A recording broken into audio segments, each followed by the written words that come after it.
Olá pessoal, estamos aqui então para dar continuidade ao nosso curso de Química. Hoje nós continuaremos falando sobre átomos, Nós continuaremos falando sobre modelos atômicos, só que agora a gente vai estudar o átomo moderno. A gente vai ver alguns tópicos mais recentes, mais avançados em relação à estrutura atômica, a estrutura de um átomo, utilizando também alguns conceitos da física quântica. Então vamos começar, pessoal. Vamos começar, de certa forma, de onde nós paramos. Nós paramos falando em Rutherford, aquele que era o modelo do sistema solar, na qual você tinha um núcleo e os elétrons circulando ao redor. As principais dúvidas que paravam em relação a esse átomo é em relação ao movimento dos elétrons. Porque o que acontece? Bem, você não pode explicar o movimento dos elétrons ao redor do núcleo usando, por exemplo, os mesmos conceitos físicos que você explica o movimento dos planetas ao redor do Sol. Porque o elétron ele é uma partícula que possui carga, E partículas que possuem carga, quando elas se movimentam, elas vão perdendo energia. Elas vão emitindo onda eletromagnética, vão perdendo energia. E bem, se elas vão perdendo energia, na verdade esse elétron ele ia cada vez mais se aproximando do núcleo. E aí, bem, se o elétron ele vai se aproximando do núcleo, em um determinado momento ele iria alcançar o núcleo, e se o elétron chegasse, encostasse no núcleo, o átomo entraria em colapso. Ou seja, não existiria a matéria como nós conhecemos. Então, desde a formulação do modelo de Rutherford, já se sabia de que esse modelo tinha alguns problemas. E, basicamente, o objetivo dos cientistas na época era justamente trabalhar, tentar descobrir como funcionava exatamente esse movimento dos elétrons, como resolver essa questão do colapso do átomo. Então, a partir de agora, eu vou passar alguns conceitos. Vai parecer que são alguns conceitos separados um dos outros, mas depois eu vou juntar, eu vou conectar esses conceitos, ok? Primeira coisa, pessoal, uma contribuição muito importante da ciência ali na época, no começo do século XX, exatamente na época também que surgiu o modelo de Rutherford, foi o desenvolvimento da física quântica, que iniciou-se ali por contribuições tanto de Einstein quanto de Planck, que basicamente Einstein e Planck, eles trouxeram uma explicação um pouquinho diferente em relação a ondas eletromagnéticas. Ondas eletromagnéticas, lembrando, o que é uma onda eletromagnética? É onda de rádio, é infravermelho, é raio-x, é luz visível, que são energias, E digamos assim, é uma energia que não possui massa. Mas qual foi a contribuição, então, de Einstein e Planck? Por mais que as ondas eletromagnéticas não fossem matéria, por assim dizer, você poderia imaginar que elas seriam formadas por uma partícula, E aí a gente, quando pensa numa partícula, pensa numa matéria, só que seria uma partícula sem massa. É meio complexo, mas é isso mesmo. Então, as ondas eletromagnéticas, ela é feita por partículas, várias partículas que estão se movimentando, por assim dizer. E a essas partículas foi dado o nome de fóton, ok? Bem, e aí o que acontece? Bem, se as ondas eletromagnéticas elas são formadas por fótons, por partículas, Planck desenvolveu uma equação que você poderia calcular qual que é a energia contida dentro de cada uma dessas partículas. Basicamente, você faria essa fórmula aqui, na qual você tem a energia de uma partícula, seria a constante de Planck. Como o próprio nome diz, constante é um valor fixo, é um valor que não vai mudar, vai ser sempre esse valor aqui, vezes a frequência dessa onda eletromagnética. Então, com essa fórmula, você teria a energia contida em um fóton. E qual que é as consequências disso? A principal consequência disso é que agora a energia ela é quantizada, por assim dizer. Como assim quantizada? Você não pode atribuir qualquer valor de energia a uma determinada onda. Na verdade, os valores de energia vão ser múltiplos dessa equação aqui, ó. Isso aqui é a energia correspondente a um fóton. Se nós tivéssemos 2 fótons, nós teríamos 2 vezes esse valor, tá? O valor aqui de E. Se nós tivéssemos 3 fótons, nós teríamos 3 vezes esse valor de E, tá? Caso eu quero uma quantidade de energia que fosse o valor correspondente a 1,5, é impossível, tá? Porque não existe um fóton e meio, ou você tem um fóton ou você tem 2. Então, a energia ela vai estar contida em determinados pacotes, que é o que eles costumam dizer em relação a esse termo. Explicando assim, fica um pouquinho confuso. Então, trazendo uma analogia para o mundo macro, né, para situações mais visíveis, isso é mais ou menos o que acontece quando uma pessoa ela vai subindo uma escada. Por quê? Quando a pessoa sobe a escada, degrau por degrau, a sua energia potencial vai aumentando. Só que digamos que na escada, a energia potencial que a pessoa pode ter, ela é quantizada, porque ela pode estar no primeiro degrau, no segundo, no terceiro, tá? Então ela tem alguns valores possíveis de energia potencial, né? Partindo do pressuposto que a pessoa ela não pode ficar parada entre o primeiro e o segundo. Então, digamos que o valor de energia que está contido entre o primeiro e o segundo degrau é um valor impossível, porque a pessoa não consegue ficar no meio do caminho. Ou ela está no primeiro, ou ela está no segundo. Tá? Então, é uma analogia, né? Mas seria mais ou menos essa a ideia de quando você fala da energia quantizada. Você tem alguns valores de energia que são permitidos. Não são todos os valores que são permitidos. Ok? Agora, mudando um pouquinho aqui de tópico, uma coisa que é bastante importante na química é a questão de que átomos, quando eles recebem energia, tá? Essa energia ela pode vir, por exemplo, na forma de calor ou na forma de energia elétrica, eles se tornam excitados. Inclusive, na próxima aula eu vou explicar melhor o conceito de um átomo excitado. E por conta disso, eles passam a emitir luz. Tá? Isso é algo que é utilizado, por exemplo, em algumas lâmpadas luminosas que utilizam gases nobres, como vocês estão vendo nessa imagem. Você tem aí, então, lâmpadas de hélio, de neônio, de argônio, de criptônio, cada um brilhando numa coloração diferente, por assim dizer. O que está acontecendo aí? Nessas lâmpadas, você fornece energia para esses átomos, né, e aí eles vão emitir luz, eles vão emitir brilho, ok? Então, tem essa característica, isso acontece com os átomos. Átomos de elementos diferentes emitem luzes de cores diferentes, como vocês podem ver nessa imagem, e como vocês podem ver nessa outra imagem, numa experiência conhecida como teste de chama. Vocês que inclusive estão vendo essa aula online, né, se vocês tiverem curiosidade, depois vocês podem procurar vídeos na internet com teste de chama, ou em inglês, né, flame test, que vocês vão ver alguns vídeos interessantes, que basicamente constitui o quê? Você pega alguma fonte que está gerando fogo, tá? E você, nesse fogo, você abastece ele com determinados elementos químicos. No caso aqui da imagem, o que está acontecendo? Eu estou fornecendo, deixa eu mudar a cor aqui. Eu estou, por exemplo, na primeira imagem, eu estou queimando cloreto de lítio. Então, dentro desse pauzinho, por assim dizer, que está sendo colocado no fogo, há uma solução de cloreto de lítio. O cloreto ele não vai alterar a cor, o cloro, tá? Quem vai alterar a cor é o lítio. E pelo fato, então, de eu estar queimando lítio, de eu estar fornecendo energia para o átomo de lítio, a minha chama está ficando com essa cor avermelhada que vocês estão vendo aí. Tá? No segundo caso aqui, ó, nós temos o cloreto de sódio. Tá? Então, o sódio, quando você leva ele para a chama, para o fogo, ele deixa a coloração dessa chama amarela. Aí nós temos o potássio, que ele deixa entre o lilás e o branco.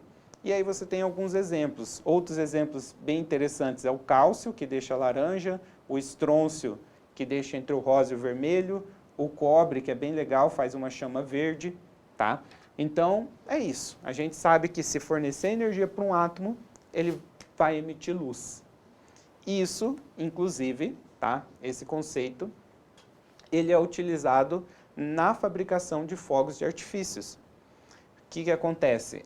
Fogos de artifício, você tem lá o seu material pirotécnico, né? Os seus explosivos, que vai gerar todos aqueles efeitos. E para que você tenha cor nos seus fogos de artifício, junto a esse material pirotécnico, você mistura determinados elementos químicos conforme a cor que você quer obter. Então, por exemplo, caso você queira um fogos de artifício na cor verde, você misturaria com átomos de cobre, porque cobre gera uma chama verde. Caso você queira um fogo de artifício, por exemplo, na coloração vermelho ou rosa, você misturaria com átomos de estrôncio. Então, fogos de artifício é um exemplo prático da aplicação desse fenômeno aí de emissão de luz pelos átomos, correto? Outro exemplo, que eu não trouxe imagem aqui, mas eu acho que é interessante comentar, são as lâmpadas de sódio, que são lâmpadas utilizadas na iluminação pública, em postes. Tudo bem que recentemente tem sido comum substituir as lâmpadas de sódio por lâmpada de LED, mas com certeza todo mundo já viu postes com lâmpada de sódio, que são aqueles postes que têm uma luz bem amarela, tá? E por que a luz daquela lâmpada é amarela? Porque na constituição dela você tem átomos de sódio, e átomos de sódio, quando excitados, eles emitem luz na cor amarela. Ok? Então, é um exemplo prático aí desse fenômeno. Agora, continuando em relação à emissão de luz dos átomos, bem, nós podemos decompor a luz. É um processo que vocês já devem ter ouvido em física, que você, se pegar, por exemplo, a luz branca, a luz proveniente do Sol, ou até mesmo de uma fonte artificial, mas uma fonte de luz branca, se você decompor essa luz, você vai, digamos, separar ela em várias cores, né? Você vai separar ela em todas as frequências que constituem a luz branca, que nada mais é do que uma mistura de ondas de todas as frequências de cores, tá? Você pode fazer isso por um prisma, né? Eventualmente isso pode acontecer, a água pode fazer esse fenômeno de dispersão da luz, formando inclusive arco-íris, enfim. Mas o que isso se aplica aos modelos atômicos? Se, por exemplo, eu pegar o átomo de hidrogênio e fazer ele emitir luz, tá? Então ele vai emitir uma luz, e aí eu pego a luz emitida por esse átomo de hidrogênio e faço a decomposição dela, o que vai acontecer não é esse fenômeno que vocês estão vendo no prisma. Na verdade, o que vai acontecer é isso aqui, ó. Vocês vão ver 4 pequenos feixes de luz que vocês estão vendo aqui nessa imagem de baixo. Tá? Você vai emitir, digamos, luz em 4 frequências diferentes, né? 2 ali perto do lilás, do anil, uma ali do azul e outra do vermelho. Tá? Então, se eu decompor a luz do hidrogênio, o que eu percebo é isso. O hidrogênio ele emite luz em algumas pequenas faixas de frequência. Tá? Mostrei para vocês o exemplo do hidrogênio. Nessa imagem aqui eu tenho outros exemplos. Eu tenho qual seria a emissão do hélio. Tá? Nessa imagem aqui, as luzes que estão mais à esquerda, elas estão quase sumidas, estão bem escuras aqui, né? Estão quase pretas, mas tem também. Mas enfim, nós temos a emissão do hélio. Você percebe que o hélio ele emite mais pequenas faixas de luz do que o hidrogênio, até porque o hélio ele já é um átomo um pouquinho mais complexo, um pouco maior que o hidrogênio. Nós temos o neônio, né, que já é um átomo bem mais complexo, você já vê que há várias emissões aí de luz. Nós temos o mercúrio e assim por diante, pessoal. Então, você poderia obter o espectro de emissão de cada um dos átomos da tabela periódica, tá? Com esse fenômeno aí de você excitá-lo, pegar a luz que foi emitida por ele e fazer esse processo de dispersar, de você separar a luz que foi emitida. Inclusive, essa é a técnica utilizada, por exemplo, para identificar qual átomo constitui um determinado planeta ou uma determinada estrela. Como que os cientistas descobrem isso? Sendo que a única coisa que chega aqui para nós é a luz emitida por essa estrela ou refletida por esse planeta. Basicamente, eles pegam essa luz que foi refletida ou emitida, né, faz a separação, a dispersão dessa luz, né, e aí conforme a dispersão, né, conforme as frequências que estão sendo emitidas, você compara com os átomos conhecidos para saber qual que era a constituição atômica ali daquele planeta ou daquela estrela, ok? Bem, chegando aqui, agora nós vamos fazer a junção desses conceitos que eu acabei de explicar para vocês, que foi feita por Bohr para incrementar o modelo atômico de Rutherford.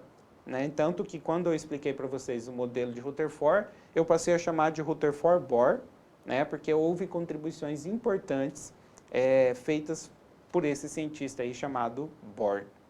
Bem, primeira contribuição que ele teve foi aplicar conceitos de física quântica no átomo. O que Bohr pensou? Já que a energia é quantizada, né, ele imaginou então que a energia que os elétrons tinham ao se movimentar ao redor de um átomo, elas também seriam quantizadas. O que levaria à situação de que os elétrons eles teriam órbitas, caminhos possíveis ao redor do núcleo. Então, nessa imagem aqui, o que a gente observa? Por exemplo, a gente teria a órbita 1 ao redor do núcleo, a órbita 2, a órbita 3, e o elétron ele só poderia estar nessa órbita. Ele nunca poderia, por exemplo, estar entre a órbita 1 e a órbita 2. Seria, digamos, um estado de energia proibido. Tá? Os estados de energia permitido dentro do conceito de Bohr era exatamente as órbitas que estão sendo mostradas aqui. Tá? Então ele usou um pouquinho essas ideias da física quântica e isso ajuda a explicar todo aquele aspecto de emissão de luz de um átomo e a formação do espectro de emissão. Porque como que Bohr explicou esse conceito? Como que ele explicou esse fenômeno?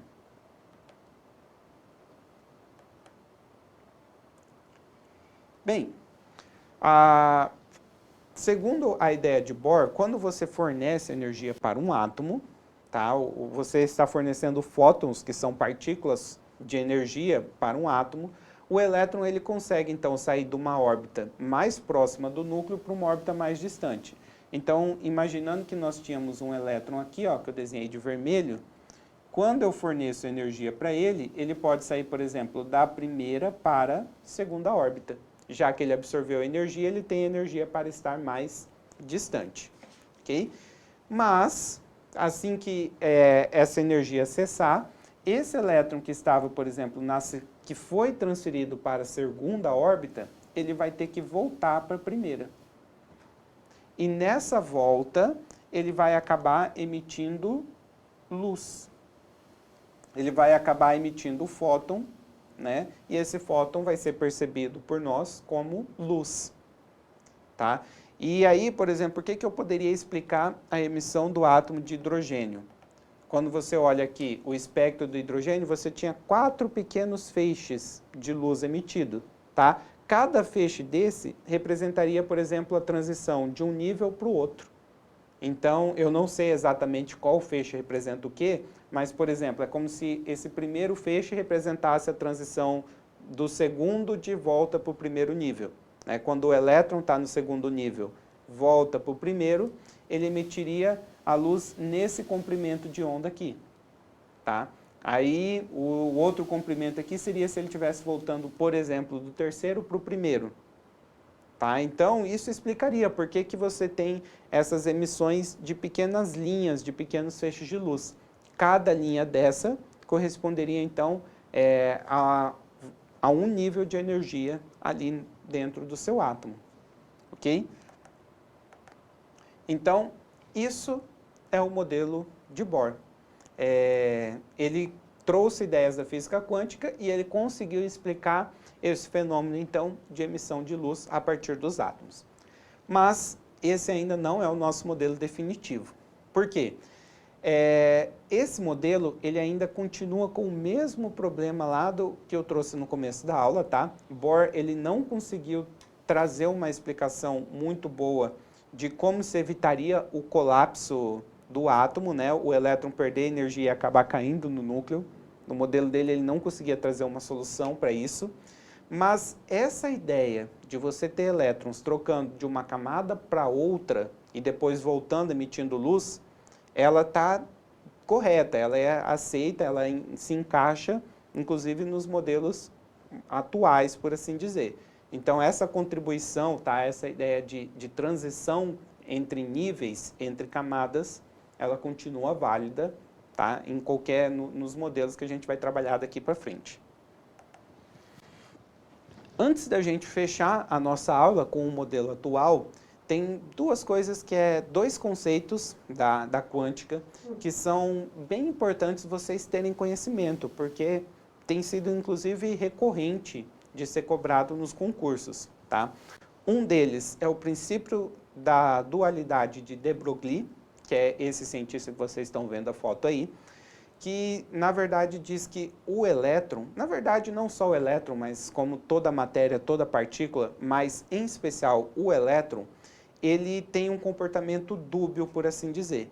Ele comporta-se como uma partícula, né? Quando a gente diz partícula como uma matéria, como um objeto, por assim dizer, que tem massa, né? Que tem uma existência física, mas ele também se comporta como uma onda, né? Uma onda eletromagnética, que a princípio, entre aspas, eu poderia dizer que é o contrário de uma partícula, né? Afinal, onda seria somente energia, não tem massa. Mas, na verdade, foi provado que, dependendo de como você avalia ali o comportamento do elétron, ele comporta-se como uma partícula ou como uma onda. Então, ele tem esse comportamento dúbio. Como eu disse para vocês, isso não é uma exclusividade do elétron, mas é um comportamento bem evidente no elétron. Tá? O elétron ele é uma partícula que esse comportamento dúbio ele fica muito evidente. Tanto que vocês têm uma pequena imagem de exemplo, né? Que a ideia do elétron ter um comportamento dúbio é ele se olhando no espelho, né? E ele mesmo é uma partícula, mas o que ele vê no espelho é uma onda. É só uma brincadeira utilizando esse conceito. Outro conceito importante da quântica é o princípio da incerteza de Heisenberg. Tá? O que esse princípio da incerteza de Heisenberg diz? Que quando você fala em nível microscópico, né, que é o caso de átomos, de partículas muito pequenas, você não consegue determinar com precisão e, ao mesmo tempo, a velocidade e a posição de uma partícula. Porque, basicamente, a ideia do conceito é o seguinte: se eu quiser determinar, por exemplo, onde está o elétron, qual é a posição exata do elétron naquele momento, tá? Para eu saber onde o elétron está naquele momento, a qualquer maneira que eu utilize para fazer essa medida, para fazer essa análise, interfere na velocidade dele. Então, eu posso descobrir onde ele está, mas eu não vou saber qual era a velocidade que ele estava. Agora, se eu quiser descobrir com que velocidade o elétron está se movimentando, eu vou acabar interferindo na posição dele. Então, eu posso descobrir qual seria a velocidade, mas eu não vou saber onde ele estava. Então, esse é o princípio da incerteza. Você não consegue determinar ao mesmo tempo e simultaneamente as duas coisas. Na verdade, esses conceitos quânticos, eles não se aplicam só aos átomos, tá? Mas são fenômenos muito evidentes quando a gente fala de átomos e de partículas subatômicas. Tá? Então, a física quântica ela tem essa peculiaridade. Por exemplo, você está falando de partículas muito pequenas, você tem essa dificuldade. Você não consegue determinar duas coisas ao mesmo tempo. E, bem, utilizando esses dois conceitos, a gente vai chegar finalmente ao nosso átomo moderno. Tá? O nosso átomo moderno, ele vai continuar tendo prótons e nêutrons no núcleo. Então, eu vou desenhar o núcleo aqui, ó, tá? Vamos imaginar que essas partículas vermelhas sejam os prótons, que essas partículas azuis aqui sejam os nêutrons, tá? Mas a principal dificuldade é como que o elétron se movimenta. Aliás, basicamente, toda a discussão dessa aula foi como os elétrons se movimentam. Bem, no modelo atual, você parte do princípio assim, de que o elétron ele não tem um movimento fixo, por assim dizer. Eu posso, por exemplo, se eu tirasse uma foto do átomo agora, vamos supor que eu encontrasse um elétron aqui e o outro aqui.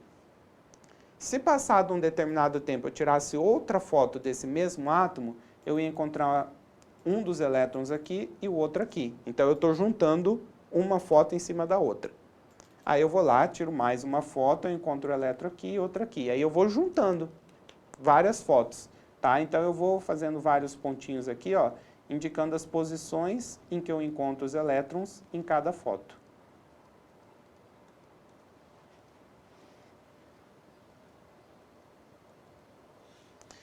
E o que está acontecendo aqui, dentro desse meu átomo?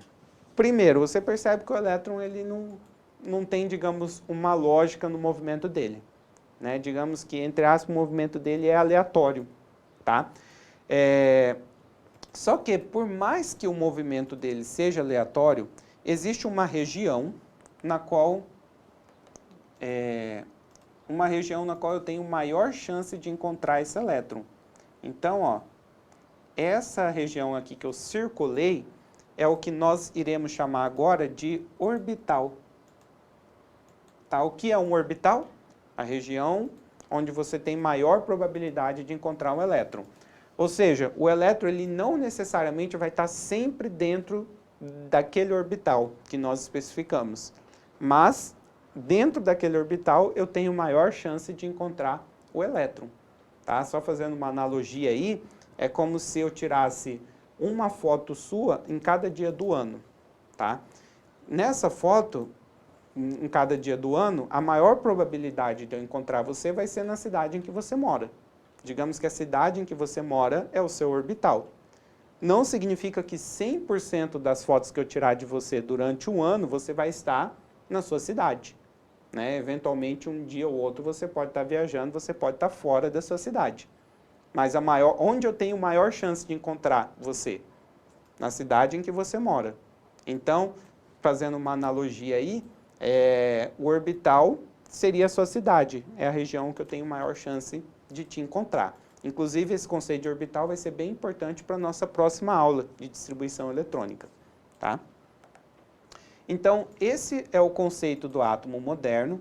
Ele se encaixa, por exemplo, no conceito do princípio da incerteza, porque eu não estou conseguindo determinar exatamente a posição dos elétrons ou sua velocidade. Tá? Eu estou calculando uma probabilidade só de encontrá-lo, né? E esse cálculo, ele, inclusive, é feito utilizando a equação de onda, que encaixa lá no princípio da dualidade da partícula.